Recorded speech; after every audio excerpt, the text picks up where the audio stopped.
Every other day I would phone the Crown Prosecution Service up or the Witness Protection Service to say I'm sitting around when am I going to be required. As he said, he's already told me that he watched it from day to day on the internet, and from what he was reading he was saying to his wife, this is not what happened, this is not what happened. This just doesn't tally up what I saw. What they were saying and what they were being told is different to what I saw going on. So he was kind of anticipating being called so that he could give a true encounter of what had taken place that day. And I was told, sit tight Mr Francis, we will let you know the day before for someone to come and pick you up from home and take you to the Old Bailey.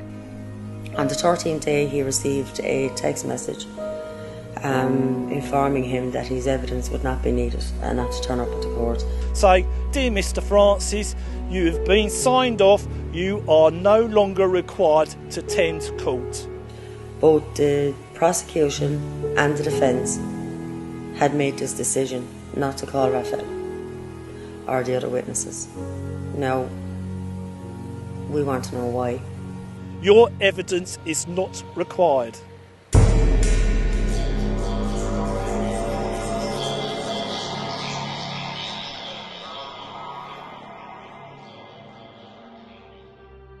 I contacted 2 employees in the service station who also informed me that they witnessed what happened. They could not believe the result of this case, and that they also had received text messages informing them that the CPS would not need their testimonies. So that's only 3 we can account for. There was 30 in total, 6 testified, and there's 3 we can account for. And we want to know what the rest of them had to say, because the 6 that were used, obviously, it didn't help the case. After the court case had finished, I received a phone call from Paula, the detective, to say that couldn't understand why this has happened, because she later found out that it was agreed that I wasn't going to be used as a witness from day one. I believe a lot of the evidence was withheld from the jury. From what they got, they should have at least got a manslaughter verdict. I don't know how they got this not guilty of anything. The only person acting in self-defence here was Quey Saunders. I was never asked to take my red top off and hand it to the police.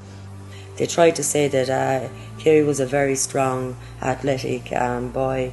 Yes, I admit he was fit, but he was no boxer like they're trying to claim. He'd work out. But the only boxer here was the perpetrator. He had titles. He held titles in boxing. Quey's brother is a boxer. He was not there on that day. To me, it looked like it was a fight, and the 2 young lads were determined to hurt him. I also wish to state that Quey Saunders had no marks whatsoever on his hands that anybody would have if they were throwing punches. As I said, he was fending them off. He wasn't. His hands were clear. I have seen myself the photographic evidence of Quey Saunders' hands as he lay in his hospital bed. I have seen corruption to an extent. I've seen a man get a life sentence on, a jailhouse informant's testimony, and I thought that was corruption till this. This is just corruption to the highest degree. I've never seen it. They never showed no remorse whatsoever. Nothing.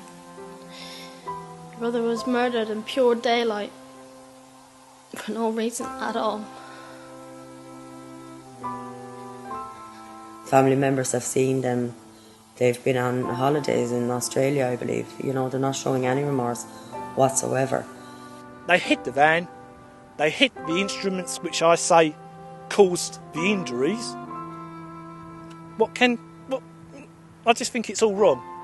The family liaisons officer at a couple of stages tried to comfort Quey's mother, and she was told not to do it in case it was sway a jury. I still feel like he's gonna come home.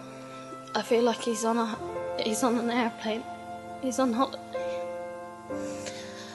He's still gonna come home to us. Just don't seem real.